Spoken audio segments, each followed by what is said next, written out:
Every family has one lie they all agree to believe. In the Sorensen family, the lie was that Emmett was just a poor old man who got lucky enough to keep his land. Nobody in that family had ever once asked what the land was actually worth. And on the second Tuesday of October, at the Elkhorn Ridge Golf Club, 43 miles from the house he'd lived in for 46 years, his son-in-law was about to find out exactly how expensive that lie had become. Welcome to Family Story Archives. Get comfortable, this one is going to take you somewhere. Drop a comment and let me know where you're watching from. Hit that like button and make sure you're subscribed. Trust me, you're going to love it here. My name is Emmett Sorensen. I'm 73 years old, and for most of my life, if you'd asked anyone in Bozeman, Montana what I did for a living, they'd have said rancher. Retired rancher, technically, since 2009, when my knees finally told me they were done arguing with winter. I live alone on Cottonwood Creek Road, in the same wood frame house I built additions onto with my own hands back when my wife Marilyn was still alive to tell me I was doing the trim wrong. She's been gone since 2011. Lung cancer, the kind that doesn't ask permission. I still make 2 cups of coffee some mornings before I remember. I drive a 2003 Ford F-150, silver paint gone the color of a rain cloud. And most nights you'll find me at the kitchen table with a chessboard, playing both sides, because Howard Pierce, my oldest friend, only makes it out twice a month anymore. I like to say I never needed much, just enough land to see the sunset from both ends. That's the version of me my family knows. Simple, a little stubborn, comfortable but not rich. Just an old man with a truck and a view. Around town, people knew me as the man who still fixed his own fence posts, who tipped well but never flashily at the diner, who'd sit through a whole county commission meeting on water allocation without saying a word unless someone asked him directly. Nobody at that diner counter ever once asked what my mornings actually involved before I showed up for coffee, the quiet hour I spent on the phone with Grace some Tuesdays, going over quarterly numbers on properties 200 miles away that most of Bozeman had never heard existed. What none of them knew, not my daughter Paige, not her husband Brett, not a single person who sat across from me at Thanksgiving, was that for 31 years I had quietly been something else entirely. Not a rancher who got by. A man who, through a trust nobody in my family had ever heard of, held pieces of land and buildings across 2 states, managed so carefully that even my accountant used to whistle when the statements came in. I never talked about it. Marilyn knew, Howard knew, and a woman named Grace Lynn, who had handled every dollar of it since 2002, knew better than anyone a life's. Everyone else just saw an old man in a faded truck who liked to keep to himself. That secret might have stayed buried until the day I died, quietly rewritten into a will nobody would question. Except Brett Callahan didn't know how to keep his mouth shut at a golf club, and that mistake was about to cost him everything he'd spent 2 years building toward.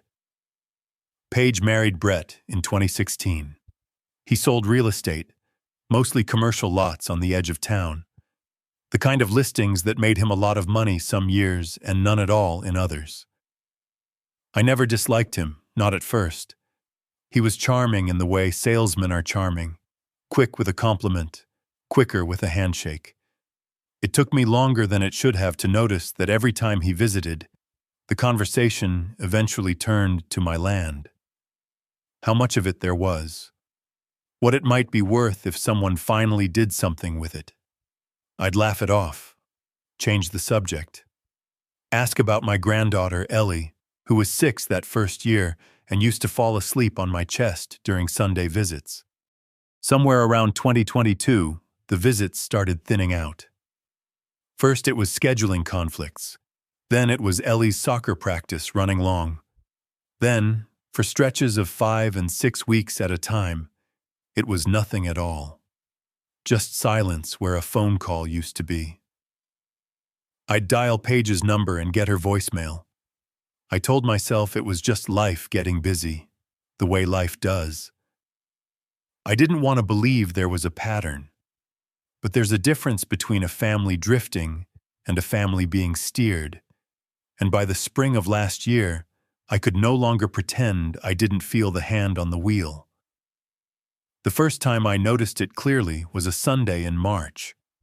I called to ask about Easter, and Brett picked up instead of Paige, told me she was resting, that the doctor wanted her to avoid stress right now, and that maybe it was better if I didn't call so much this month. I asked what doctor. He said he'd have Paige explain later. She never did. That was the first block, though I didn't have the word for it yet. 3 weeks after that, I tried Ellie's number, the little tablet Paige had set up for her to video call me on, and found it had been removed from the family account entirely. Brett said it was for her safety online. I said Ellie was 8, video calling her grandfather. He said he'd handle it. He never did. There was a third incident that spring, smaller than the other two, but somehow it stung the most. Ellie's birthday fell on April 14th. Every year since she was born, I'd driven the 40 minutes into town myself to pick out her present, usually something practical, a fishing rod, a good pocket knife she wasn't quite old enough for yet. Once a saddle I'd had resized twice before it fit her. That year, a card arrived in my mailbox instead, 3 days late, signed Love Ellie in handwriting that belonged to an adult trying to slant its letters younger. I called to thank her for it anyway, because I didn't want her caught in the middle of whatever this was, and Brett answered, said she was doing homework, said he'd tell her I called. I don't know if he ever did. I want to be honest with you. There was a night that spring where I sat at this kitchen table, the chessboard in front of me, both kings still standing, and I put my head down and I let myself feel exactly how alone I was. Marilyn gone, Paige distant. Ellie's voice reduced to a birthday card signed in what was clearly not her handwriting. I've buried livestock in worse winters than that year, and none of it hurt like that silence did. Outside, the wind was doing the thing it does in March in Montana, rattling the loose gutter on the north side of the house that I kept telling myself I'd fix. And I remember thinking that the gutter had a better excuse for falling apart than my family did. But I want you to remember something before we go further, because it's going to matter later. You don't fence land you haven't walked. I'd said that line for 40 years to every young rancher who thought he could manage ground he'd never once set foot on himself. That spring, sitting alone at that table, I said it to myself for an entirely different reason. Because somewhere out there, someone was drawing a fence around my life, around my land, around my own granddaughter, and he hadn't walked one single acre of what he thought he was about to claim. If you've been listening for a while, do us one quick favor. Subscribe. A lot of people watch without ever doing it, but it costs you nothing, and it means everything to us. Hit the like button while you're at it, and drop your thoughts in the comments. The third block came in June, and this one I couldn't explain away as a coincidence. Dr. Karen Voss, who'd been my family physician for 15 years, called my house on a Thursday afternoon at 4:40, right as I was coming in from the garden, to ask why I'd requested a cognitive evaluation. I told her I hadn't requested anything of the kind. She went quiet for a second, the particular quiet of a professional recalculating what she's dealing with, then read me back an email, sent from an address that used my name but a signature block that wasn't mine, requesting a routine capacity assessment given recent memory concerns reported by family. I asked her who reported the concerns. She said the request had come through an email account with Brett's name attached, CCing Paige, dated 3 weeks earlier. She said she'd almost scheduled it without a second thought, because families request these things all the time, and there was nothing unusual on its face. What had stopped her, she said, was a line near the bottom of the email that mentioned I'd been forgetting conversations and repeating stories, which didn't match a single visit I'd had with her in over a decade. I've sat across from Karen Voss for my annual physical every February since 2009. She knows my blood pressure history better than I do. She told me, flatly, that in her professional opinion, nothing in my chart supported that language, and she wanted to know where it had come from before she went any further. I told her I didn't know yet, but I intended to find out. That was the moment the fear stopped being about loneliness and started being about something else entirely. I'd seen this pattern before, not in my own family, but in others, back when I still sat on the county fair board with men who'd later lost their homes to sons who called it helping. A cognitive evaluation isn't just a doctor's appointment. It's the first domino. Once there's a paper trail suggesting diminished capacity, a person's signature stops meaning what it used to mean. Bank accounts freeze.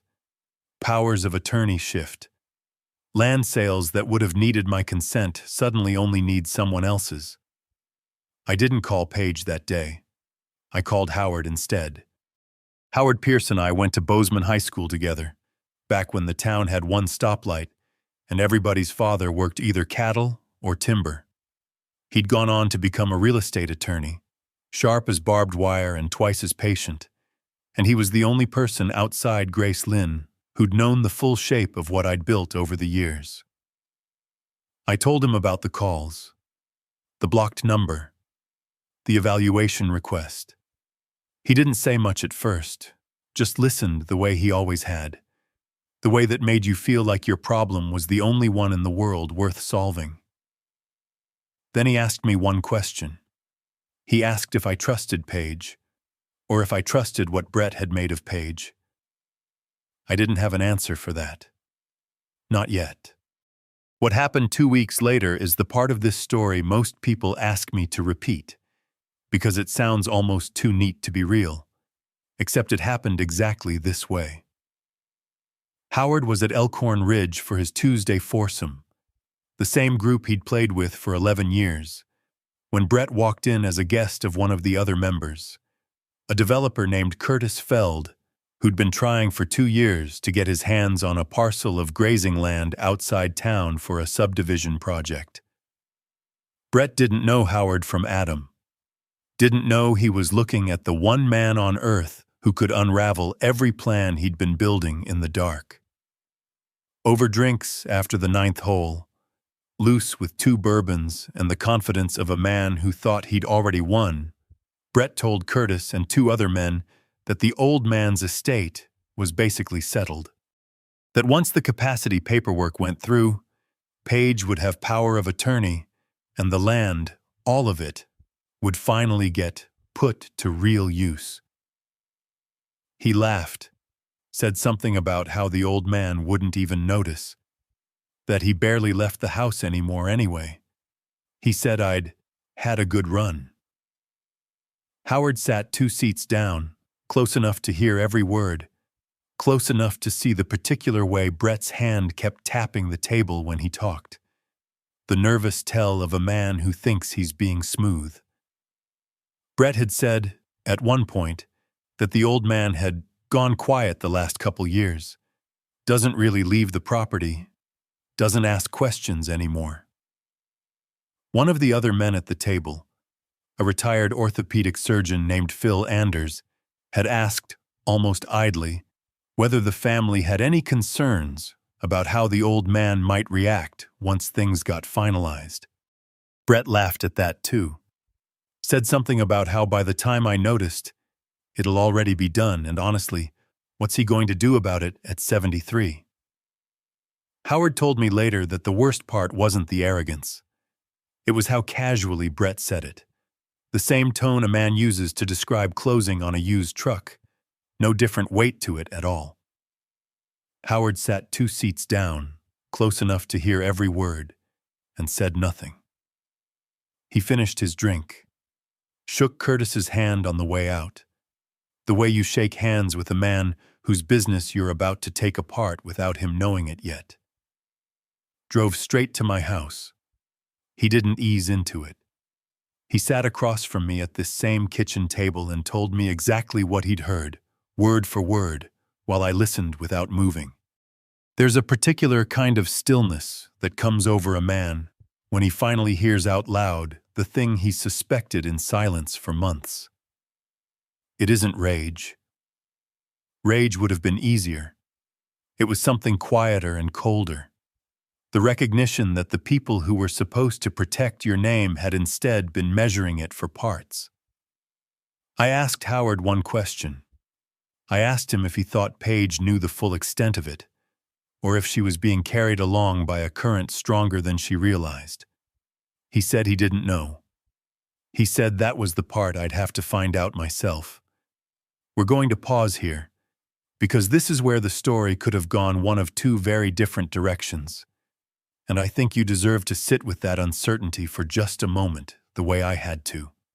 I could have called Paige that night and confronted her directly, and maybe that would have worked.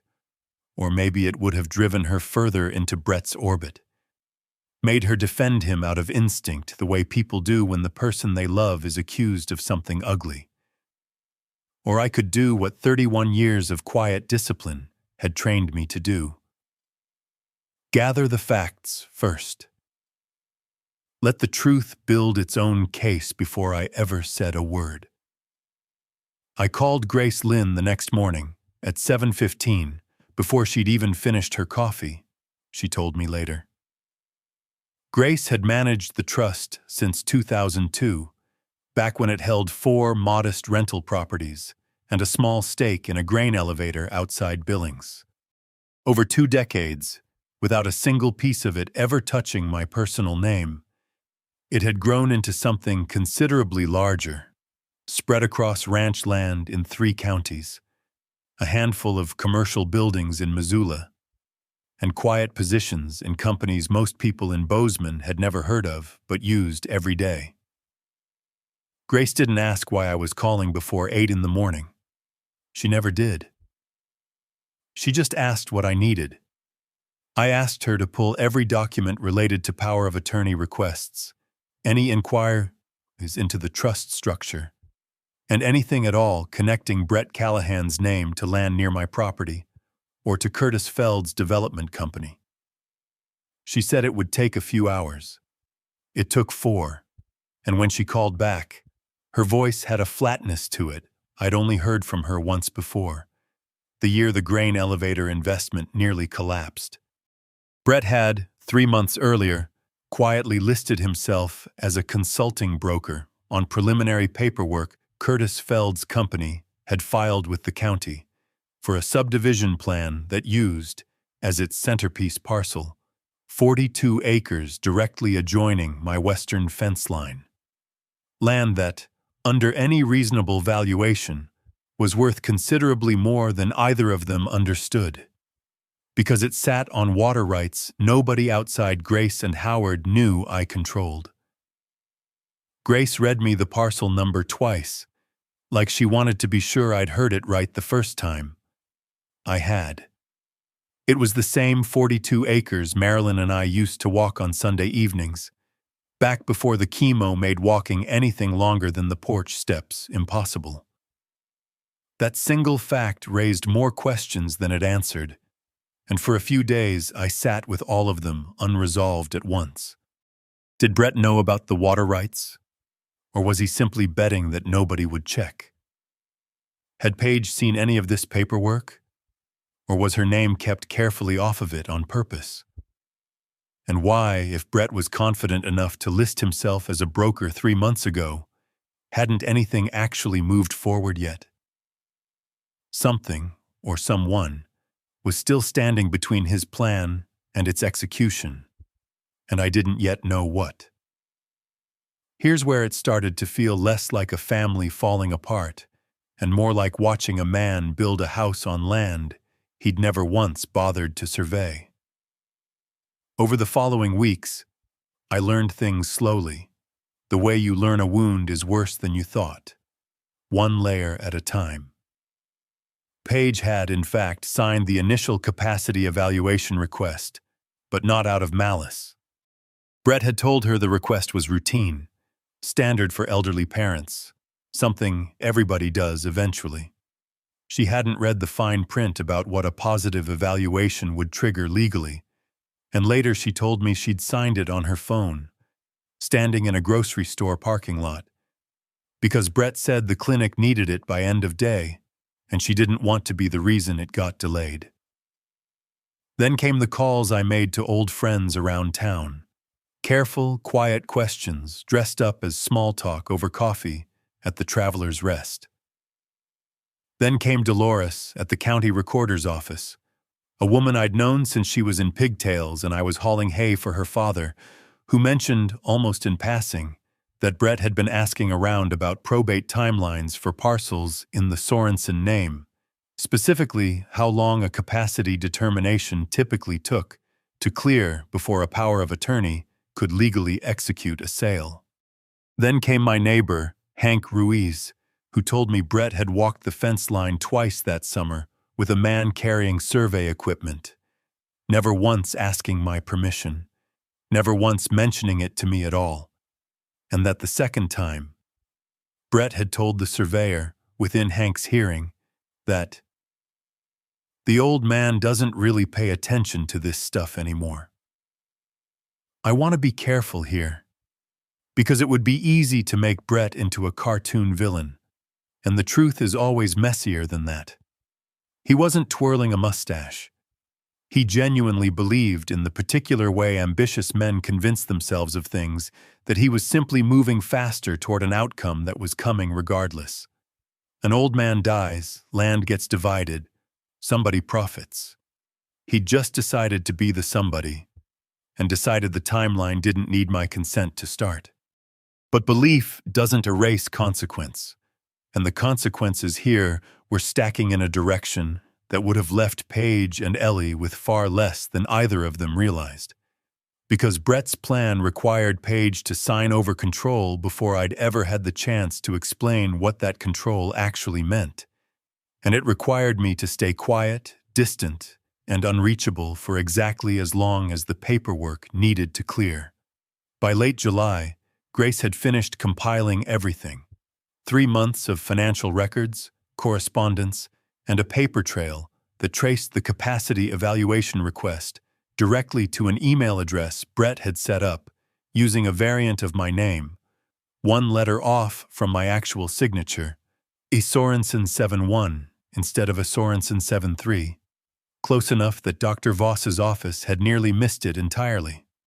Howard reviewed it line by line at his own kitchen table, reading glasses low on his nose, and told me, in the flat voice lawyers use when they've stopped being surprised by people, that what Brett had attempted constituted, at minimum, an attempted fraudulent instrument, and depending on how a prosecutor wanted to read it, potentially more. Still, one question sat unanswered longer than any other, and it was the one that mattered most to me personally, more than any deed or water right ever could. Did Paige know? Not the paperwork, not the surveyor. Did my daughter know what her husband was actually trying to woo to her own father? Or was she too a kind of casualty in all of this, kept just as much in the dark as I had been? Here's where it started to feel less like a family falling apart, and more like watching a man build a house on land he'd never once bothered to survey. Over the following weeks, I learned things slowly. The way you learn a wound is worse than you thought, one layer at a time. Paige had, in fact, signed the initial capacity evaluation request, but not out of malice. Brett had told her the request was routine, standard for elderly parents, something everybody does eventually. She hadn't read the fine print about what a positive evaluation would trigger legally, She'd trusted her husband the way I'd once trusted mine to know things I didn't. Then came the calls I made to old friends around town. Careful, quiet questions dressed up as small talk. Then came Dolores at the county recorder's office, who mentioned, almost in passing, that Brett had been asking around about probate timelines for parcels in the Sorensen name. Then came my neighbor, Hank Ruiz, who told me Brett had walked the fence line twice that summer with a man carrying survey equipment, never once asking my permission, never once mentioning it to me at all. I want to be careful here, because it would be easy to make Brett into a cartoon villain, and the truth is always messier than that. He wasn't twirling a mustache. He genuinely believed, in the particular way ambitious men convince themselves of things, that he was simply moving faster toward an outcome that was coming regardless. An old man dies, land gets divided, somebody profits. He'd just decided to be the somebody, and decided the timeline didn't need my consent to start. But belief doesn't erase consequence, and the consequences here were stacking in a direction that would have left Paige and Ellie with far less than either of them realized.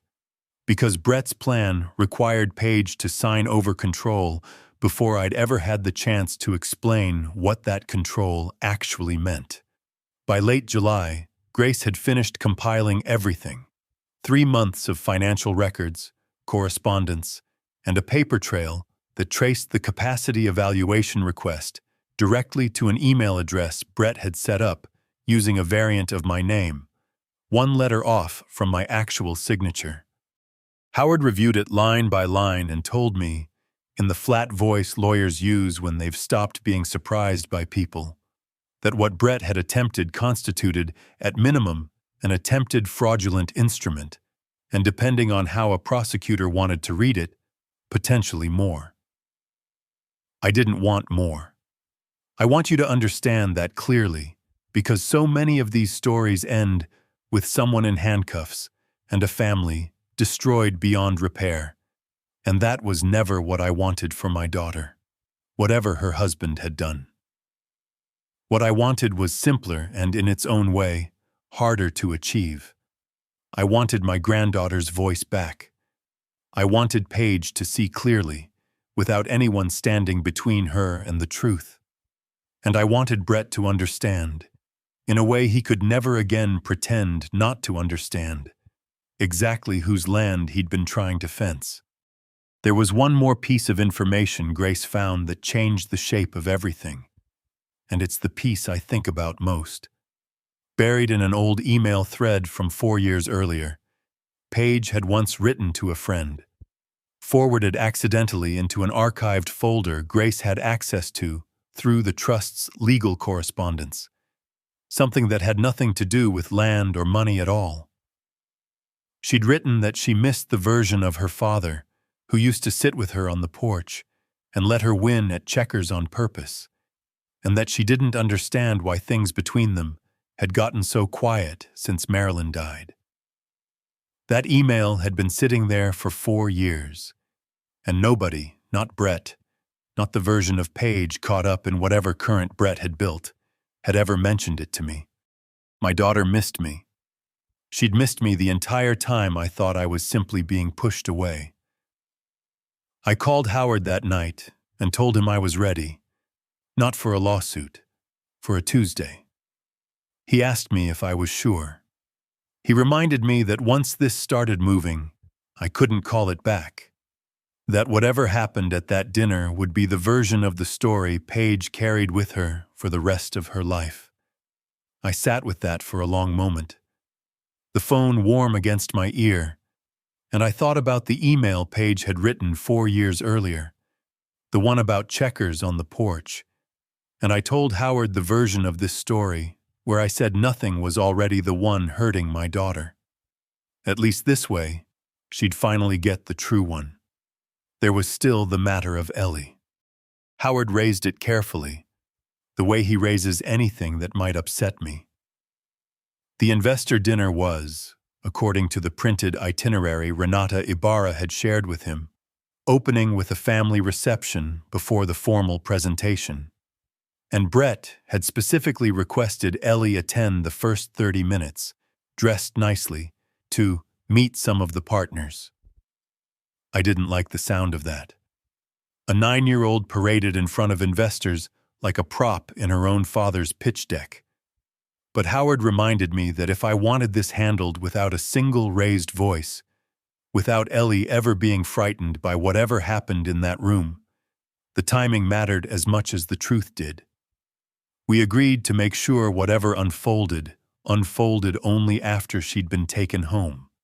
Grace spent the final week before the dinner making sure every document was airtight, every filing time-stamped correctly, every signature verified against notarized originals from years earlier.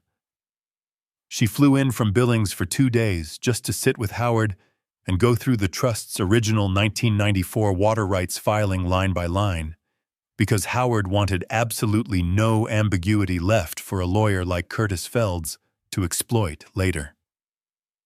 At one point, cross-referencing an old survey map against the county's current digital records, Grace found something neither of us had expected. The parcel boundary Brett's surveyor had walked that summer was drawn slightly wrong, off by nearly 6 feet along the northern edge, a discrepancy that traced back to a 1987 filing error nobody had ever bothered to correct because it had never mattered before. It mattered now. It meant Brett's entire rendering, the tidy rows of houses on the projector screen, sat partly on ground the county's own records couldn't yet confirm belonged to the parcel he was selling at all. Howard laughed when Grace told him, the first genuine laugh either of us had managed in weeks. He said it was almost too perfect. A man trying to steal land he'd never walked, undone in part by a boundary he'd never bothered to actually survey properly himself. Grace filed the correction with the county that Thursday, 3 days before the dinner, quietly, without fanfare. The kind of unglamorous paperwork that rarely gets mentioned in stories like this one, but that made the difference between a strong case and an airtight one. She sent me a single line by text the night before the dinner. No explanation attached. Just 3 words. It's all ready. Curtis Feld held a quarterly investor dinner every fall at Elkhorn Ridge, the same club where Brett had first made his mistake. And this year, at Brett's own suggestion, the dinner was set to formally announce the Sorensen Ridge subdivision project, 42 acres, luxury lots, presented to a room of 11 investors as essentially secured, pending what Brett described in his own printed materials as final family transition of ownership. Paige would be there. So would Ellie, briefly, for the opening reception, because Brett liked bringing his family along to prove how settled and respectable everything was. I want you to picture that room the way I did when Howard described it to me beforehand. Round tables, white tablecloths. Brett at the front, in a blazer he'd clearly bought for this exact night, standing beside a projected rendering of houses that didn't exist yet on land that was never his to build on. 11 investors nodding along, wine glasses catching the light. The particular confidence of a man who believes he's already won reflected on every face in the room, because nobody there had thought to ask the one question that mattered, whose name was actually on that water right. Howard arranged for us to be seated at the back, guests of Curtis's own attorney, a woman named Renata Ibarra, who Howard had known for years, and who, once she understood exactly what she was witnessing, agreed without hesitation to make one phone call before the dinner even began, alerting the county clerk's office that a formal inquiry into the parcel's chain of title had just been opened. Ellie was gone by then, picked up by Paige's neighbor 20 minutes into the reception, right on schedule, still wearing the blue dress she'd insisted on choosing herself. I watched her leave through the side entrance and felt something in my chest loosen, just slightly, knowing whatever happened next, she wouldn't be in the room for it. Brett stood at the front of that room and delivered his pitch flawlessly. 12 minutes, no notes. The kind of polish that comes from a man who's rehearsed something in his car more times than he'd ever admit. He talked about vision, about legacy, about turning underused ranch land into something that would finally matter. Behind him, the rendering glowed on the projector screen. Tidy rows of houses with covered porches and 2-car garages, laid out neatly across land that, in real life, still had a barbed wire fence Marilyn and I had strung together ourselves in 1994. He gestured, at one point, toward Paige at a nearby table, said something about how supportive she'd been through the transition, and I watched my daughter's face carefully from across the room and saw, for the first time in over a year, real discomfort behind her polite smile. She reached for her water glass, set it back down without drinking, looked just briefly toward the back of the room, though I don't think she'd yet registered that I was there. Brett clicked to his next slide. Projected returns, phased over 18 months, numbers that assumed, without a single asterisk, that the underlying title was clean and the water rights unencumbered. That's when Howard stood up. He didn't shout. He never has, in 50 years of knowing him. He simply walked to the front of the room, introduced himself by name and title, and asked Brett a single question in front of all 11 investors. He asked whether Brett was aware that the water rights attached to the parcel he was presenting were held not by any Sorensen family trust open to negotiation, but by a separate holding entity that had, as of that afternoon, filed a formal cease and desist against any further marketing of the property. The room went quiet, in the particular way rooms go quiet, when everyone realizes at once that they're watching something they weren't supposed to see. Somebody's fork clicked against a plate, and it sounded, in that silence, like a gunshot. Brett laughed, at first, the reflexive laugh of a man trying to recover a script that had suddenly gone sideways. "I think there's some confusion," he said, still smiling, though the smile had stopped reaching anywhere near his eyes. He asked who Howard represented.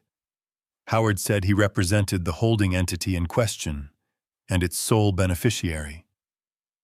Then he added, almost gently, that the entity had held those water rights since 1994, filed and recorded, and that any representation to investors suggesting otherwise could expose Curtis Feld's firm to liability well beyond the scope of this one project.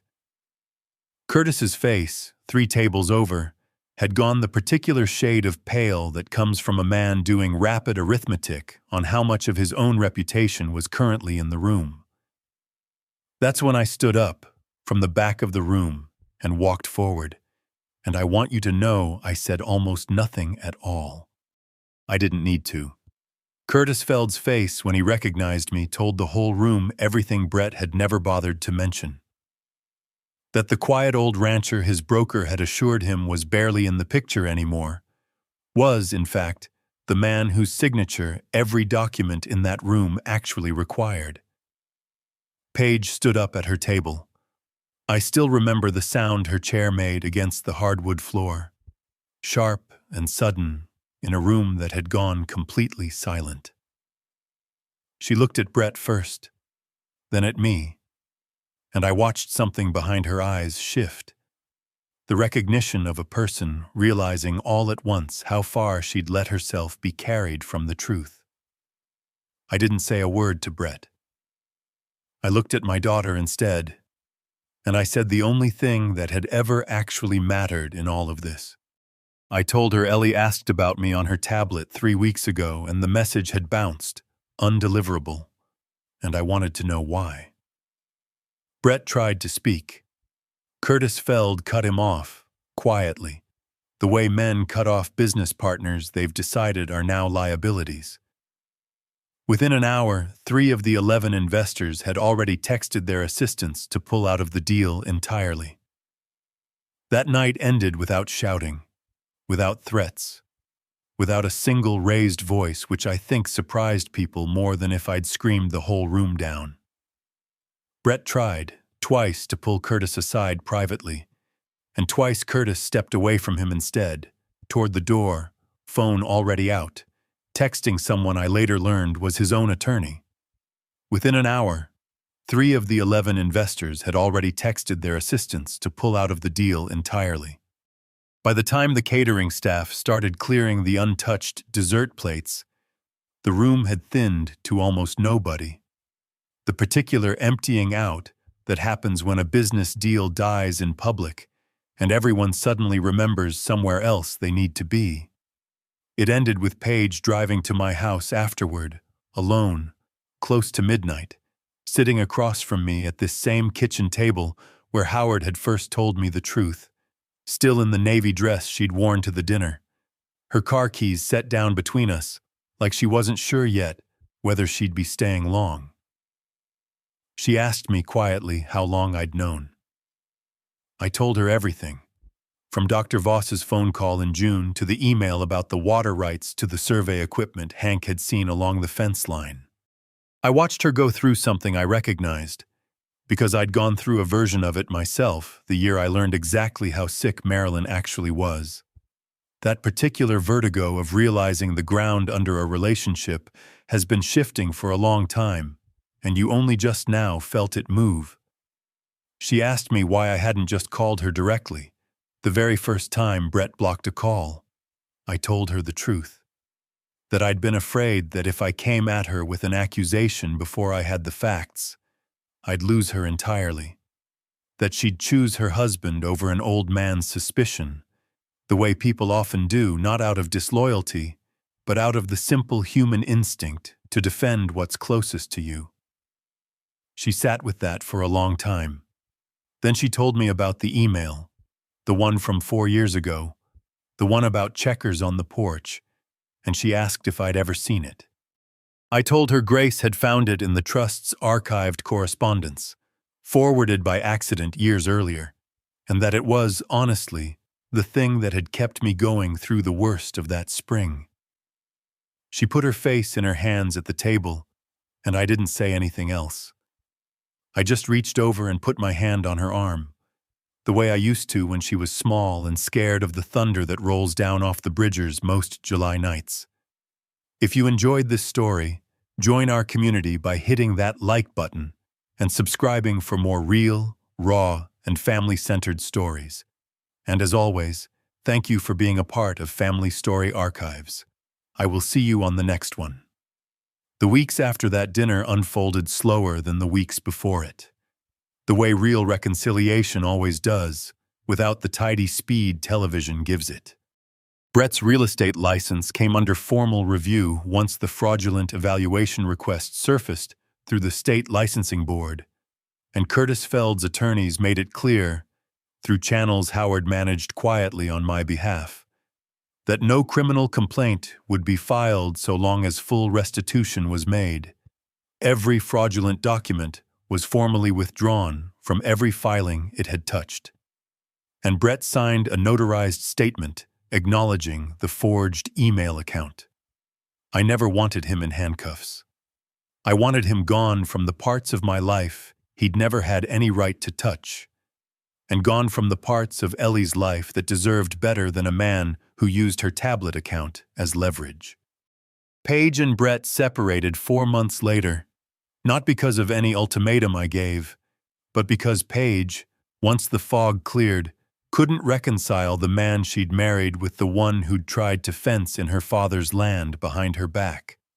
She told me once, sitting on my porch on a Sunday in early spring, a mug of coffee going cold in her hands, that the hardest part wasn't losing the marriage. It was realizing she'd spent 2 years defending someone against a father who'd never once stopped trying to reach her, and that every time she'd chosen his version of events over her own doubts, she'd been choosing it over me. I won't pretend the whole thing resolved as cleanly as it might sound. Brett still sees Ellie every other weekend, and I've made peace with that. Because whatever he did to me, he's still her father. And Paige and I agreed early on that Ellie shouldn't inherit our anger as an assignment. Some things didn't reverse.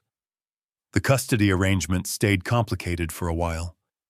Curtis Feld never spoke to Brett again, as far as I know, and the Sorensen Ridge project folded within a month. The parcel quietly withdrawn from every listing it had appeared on. I don't take satisfaction in a man losing his livelihood, even one who tried to take mine. I take satisfaction in the fact that nobody built anything on land they never once bothered to actually walk. Ellie is 9 now. She has her own number again, one only Paige and I control. No accounts anyone else can quietly remove her from. And she calls most Sunday evenings to tell me about school, or soccer, or the particular indignity of her math homework. Last month she asked me to teach her chess, sitting cross-legged on the floor, in front of the same board Howard and I have played on for years, and I let her win the first 3 games on purpose, the way I used to let Paige win, before I finally taught her how to actually beat me for real. She beat me fair and square 2 weeks ago, checkmate in 19 moves, and she called Paige into the room to tell her before she even finished putting the pieces away. Howard still comes by twice a month, though now Paige joins us sometimes too, mug of coffee in hand, and the 3 of us have gotten into the habit of walking the western fence line together on Sunday afternoons. The same 42 acres Brett once tried to sell to men who'd never set foot on it. Last October, Paige brought Ellie along for the first time, and I watched my granddaughter run ahead of us down the fence line, arms out like an airplane, completely unaware of everything that land had almost cost her family. And I decided right then that she never needed to carry that weight. Some truths are for the adults to hold so the children don't have to. I still say the same thing to Paige every time we reach the far corner post, the line I used to say to young ranchers decades ago, the line that started as advice about grazing rights and ended up meaning something else entirely. You don't fence land you haven't walked. Paige understands it differently now than she did that first night at the kitchen table. She knows it isn't really about land at all. It's about the difference between people who show up, year after year, quiet Sunday after quiet Sunday, and people who only ever draw lines around what they think they're owed. Marilyn used to say something similar, near the end, when the chemo had taken most of her strength, but none of her clarity. She said the measure of a man wasn't what he owned, but what he was willing to walk toward, even when nobody was watching. I think about that every time Ellie calls now, every time her voice comes through clear and unblocked, every time Paige sits beside me on that porch instead of somewhere far away, wondering why her father had gone so quiet. Some nights I still sit at this kitchen table alone, chessboard out, both kings standing, and I think about how close I came to losing all of it quietly, without ever raising my voice, without anyone in that family ever having to explain themselves to me directly. It would have been so easy for Brett's plan to simply work. Old men go quiet all the time. Families drift all the time. Nobody would have questioned it if I hadn't had a friend willing to sit 2 seats down at a golf club and actually listen, and a woman 200 miles away willing to spend 4 hours pulling records before her coffee even went cold. I think about Marilyn a lot these days too, more than I have in years, oddly enough, because so much of what got me through that spring was something she used to say, back when the cancer had taken her strength, but never once touched her clarity. She told me the measure of a man wasn't what he owned, but what he was willing to walk toward, even when nobody else was watching. I've thought about that line every single Sunday since, every time Ellie's voice comes through clear and unblocked on that little phone. Every time Paige sits beside me on this porch, instead of somewhere far away, wondering in silence why her father had gone so quiet. Howard still teases me sometimes, on the porch, chessboard between us, that I built a fortune quietly enough to fool my own family for 30 years, and nearly let it slip through my fingers just as quietly. I tell him the land was never the hard part. Grace could manage the land. Lawyers could manage the paperwork. The hard part was learning, at 73 years old, that love doesn't stay proven just because you've fenced it in once. You have to keep walking it. Every Sunday, every phone call, every small, unremarkable afternoon nobody else is watching. That's the only inheritance I really care about leaving behind now. Not the acres, not the trust. Just a granddaughter who calls on Sundays, and a daughter who finally knows exactly where to find her father when the silence gets too loud.